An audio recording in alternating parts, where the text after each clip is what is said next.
अस्सलाम वालेकुम dear friends, कैसे हैं आप सब। मैं अस्मा अंजुम। कल क्योंकि नोटिफिकेशन आ गई है कि आपके महा टीटी के पेपर जो है वो 10 नवंबर को रहेंगे पेपर आपके, और अभी आपको 2 महीने का ही टाइम मिल रहा है और इतना टाइम सफिशिएंट है क्योंकि आपको पता है कि एक पर्टिकुलर सिलेबस पढ़ना है जो कहाँ से क्वेश्चन आते हैं, किस तरह से पूछे जाते हैं, प्लस अगर आपने एनालिसिस कर लिए होंगे तो आपको रिपीटेशन भी पता है कि किस तरह से रिपीटेशन होता है। तो हमारी बैचेस तो स्टार्ट ऑलरेडी हो चुकी है, न्यू बैच भी स्टार्ट होंगी जो मैं आपको एंडिंग में बता दूंगी लेक्चर के। हम प्रैक्टिस करेंगे क्वेश्चंस की और प्रीवियस पेपर की। तो कुछ क्वेश्चंस 10 क्वेश्चंस लेते हैं डेली। तो यहाँ देखिए पैसेज के बाद से क्वेश्चन यहाँ स्टार्ट हुआ है। 35 वाला क्वेश्चन है, उर्दू का है ये, कि वो लफ्ज जो किसी इस्म की जगह इस्तेमाल होता है क्या कहलाता है। तो वो लफ्ज जो इस्म की प्लेस पर इस्तेमाल होता है तो इस्म क्या है। इस्म यानी कि किसी भी जगह, शख्स या चीज के नाम को हम क्या कहते हैं, इस्म कहते हैं। तो इस्म के जगह यानी कि आपको किसी का नाम नहीं लेना है, बार बार किसी का नाम लेकर नहीं बात करना है ना। जैसे कि आप बोलेंगे मैं अंजुम, तो अगर आप बोलेंगे कि अंजुम हमको पानी दो, अंजुम आप ये करो, अंजुम आप वो करो, आप बार बार ऐसा तो नहीं करेंगे ना। आप एक बार बोल देंगे कि अगर ज्यादा लोग हैं तो एक बार आप पर्टिकुलर पर्सन को बताने के लिए उनका नाम ले लेंगे और उसके बाद आप ही बोलेंगे ना। जैसे कि आप एक बार मेरे को बोलेंगे अंजुम आप हमको पानी दो, अंजुम आप ये करो वो करो, तो ये ना रिपीटेशन लगेगा आपका। तो आप सिर्फ इतना बोलेंगे कि आप ये कीजिए, आप वो कीजिए, इस तरह से ही बोलेंगे ना।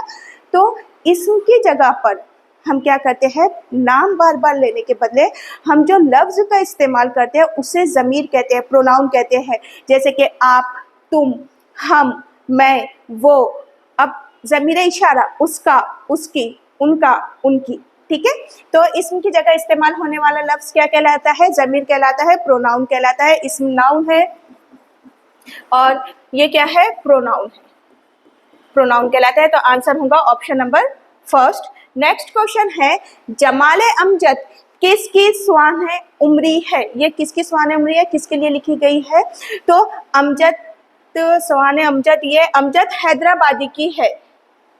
अब देखिए ये है अमजद हैदराबादी, और कौन सी थी वो, आंसर पहले मैं आपको लिखा देती हूँ। फोर्थ वाला है अमजद हैदराबादी। अब देखिए इसके लिए ना आपको कुछ ना पर्टिकुलर नेम है और उन्होंने कौन सी बुक लिखी है या उन पर क्या लिखा गया उसके बारे में है, आपको बिल्कुल याद करके रखना है। याद का मतलब आपको डायरेक्ट रट के रखना रहेगा। मैं लिखा देती हूँ आपको। जैसे कि अमजद हैदराबादी है तो यादगार अमजद है,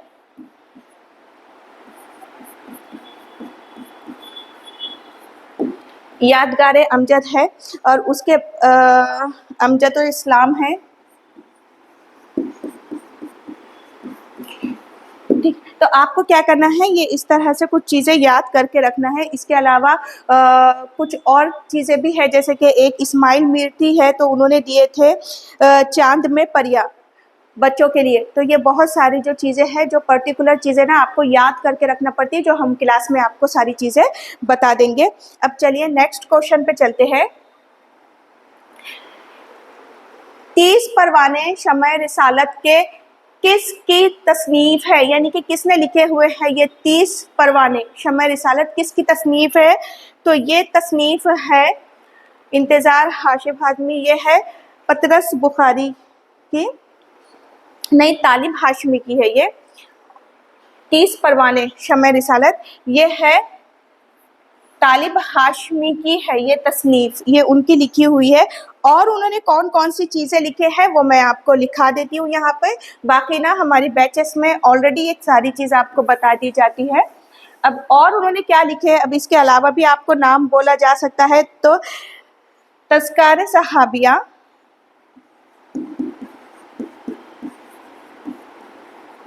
ये एक लिखे हैं, और हज़रत ज़ैनब, ये भी उन्हीं की है, हज़रत ज़ैनब। और किस्मत का सिकंदर, ये भी उन्हीं की है। और किताबों का खमीर, ये भी उन्हीं की है। अब देखिए ये क्यों लिखा रहे हम अलग से, तालिब हाशमी के लिए ये रहेंगे। अब ये अलग से हम इसलिए करते हैं क्योंकि एक बार अगर कोई चीज़ पूछी गई है तो उनसे रिलेटेड और भी पूछ सकते हैं ना, ये भी बुक्स के बारे में पूछ सकते हैं, उनके बारे में अदर इन्फॉर्मेशन भी पूछ सकते हैं। तो ये सारी चीज़ें आपको पता होना ज़रूरी है और ये आपको ऑलरेडी हमारे नोट्स में और लेक्चर्स में, क्लासेस में मिल जाएंगे। नेक्स्ट क्वेश्चन है, राजेंद्र सिंह बेदी की सन विलादत कब की है? तो वो कब की थी? 15 की थी, 1915 है। तो आपको ये भी याद रखना है, कुछ पर्टिकुलर लोग हैं तो उनके बारे में भी आपको ये याद रखना ज़रूरी है। अब किस लिए मशहूर थे ये मैं आपको बता देती। ये अफसाना और नॉवेल निगार थे, ये आपको पता होना ज़रूरी है। अफसाने और नॉवेल निगार थे ये। नेक्स्ट क्वेश्चन है, फलाहत के मायने क्या है? फलाहत के मीनिंग होते हैं खेती बाड़ी करना। तो फलाहत के मायने क्या है? खेती बाड़ी करना। आंसर क्या हो जाएगा? ऑप्शन नंबर सेकेंड, फलाहत के मीनिंग है खेती बाड़ी करना। नेक्स्ट क्वेश्चन देखते हैं हम।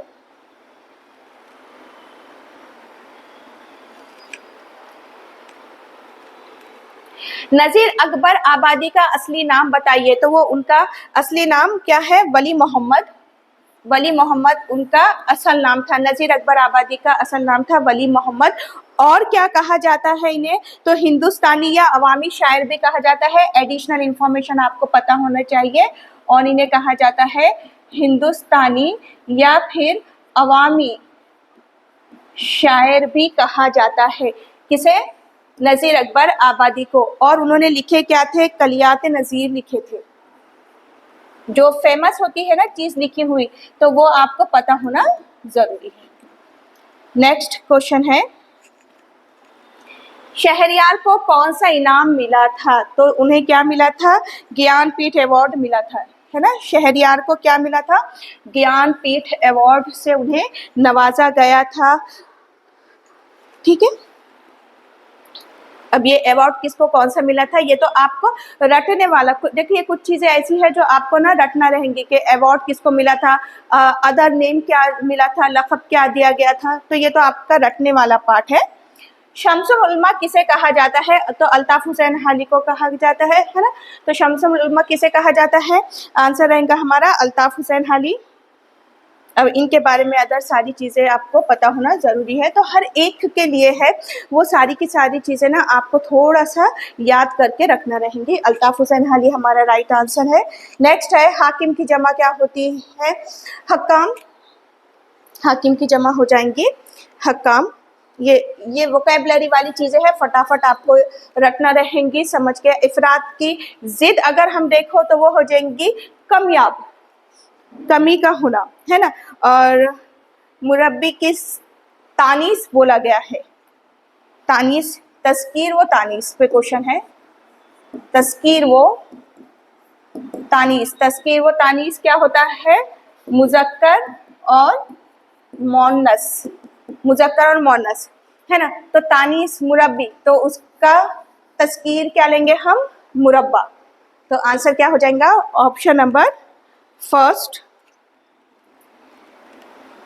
नेक्स्ट है, जजेज ऐसे किस लफ्ज के आगे खैर लगाने से वो बामाने साबिका बन जाएगा? तो देखिए आपको साबिक़े और लाहिक़े पूछे जाते हैं। तो साबिका यानी कि क्या? साबिका बन जाएगा। साबिका यानी कि क्या? कि कोई भी लफ्ज है, जैसे कि अगर यहाँ लिखे हम सूरत, तो साबिका यानी कि पहला, जो पहले आता है, और लायका यानी कि बाद का।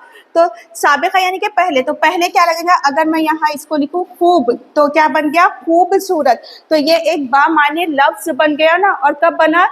कि किसी आप लफ्ज के स्टार्टिंग में और कोई नया लफ्ज लगा देते हैं तो वो होता है साबिका, और एक मीनिंगफुल वर्ड आपका बनता है, बामाने लफ्ज बनता है। तो ये हो गया साबिका। ठीक है, अब आपको लगाना क्या है? खैर। तो देखिए खैर, ये खवा है, इसको अगर खैर लगा दूं तो खैर खवा बन जाएगा क्या? बिल्कुल बन जाएगा, राइट है। फरेब, इसके आगे खैर लगा दूं तो खैर फरेब ऐसा कोई लफ्ज नहीं है। फरोश, खैर फरोश कोई भी ऐसा वर्ड नहीं है। नशीन, खैर नशीन भी कोई ऐसा लफ्ज बामाने नहीं बनता है। तो आंसर होगा आपका खैर खवा। ऐसे ही रोज़ हम प्रैक्टिस करेंगे और प्लस हमारी बैचेस में तो इससे कहीं ज़्यादा प्रैक्टिस डेली लाइव लेक्चर की रहेंगी आपके। अब देखिए ऑलरेडी हमारी टेट की और महा टीटी की बैचेस स्टार्ट हो गई है, लेकिन न्यू बैच जो स्टार्ट होंगी, 2 टाइमिंग है बैचेस के अब, एक रहेंगी मॉर्निंग में और एक रहेंगी आफ्टरनून में। तो जो न्यू बैच स्टार्ट हो रही है उसके बारे में मैं आपको बता देती हूँ टाइम के। एक मॉर्निंग और एक इवनिंग में है। ऑनलाइन और ऑफलाइन रहेंगी, 11 सितंबर से स्टार्ट होंगी। अब बैचेस जो स्टार्ट होंगी न्यू वाली तो 11 सितंबर से यानी कि कल से स्टार्ट होंगी, तो आपकी एग्ज़ाम के एक दिन पहले तक चलेंगी, जिसमें आपको मिलेगा क्या, देखिए आपको डेली लाइव लेक्चर रहेंगे, रिकॉर्डेड लेक्चर्स मिल जाएंगे, ऑल सब्जेक्ट के नोट्स आपको मिल जाएंगे, टेस्ट सीरीज मॉक टेस्ट आपके सारे रहेंगे, टोटल प्रैक्टिस रहेंगी। आपको करना क्या है, 2 महीने का आपका जो टाइम है इसको अच्छे से यूटिलाइज करना है कि आपको पता होना चाहिए कि हमें पढ़ना क्या है, और हमारे नोट्स के अलावा आपको कोई अदर चीज़ पढ़ने की ज़रूरत नहीं होती है। आपको ये पता होना चाहिए कि आपको पढ़ना क्या है और किस तरह से आपने स्टडी करना है। ऑफलाइन के लिए यहाँ पे एड्रेस दिया गया है। क्लास में ज्वाइन होने के लिए आप कॉल कीजिए और कल से ही ये बैच स्टार्ट हो जाएंगी। आप कॉल कर सकते हैं, कॉन्टैक्ट नंबर आपको दिया गया है। पेड बैच रहेंगी और वीडियो को आप शेयर कीजिए। अल्लाह हाफिज़।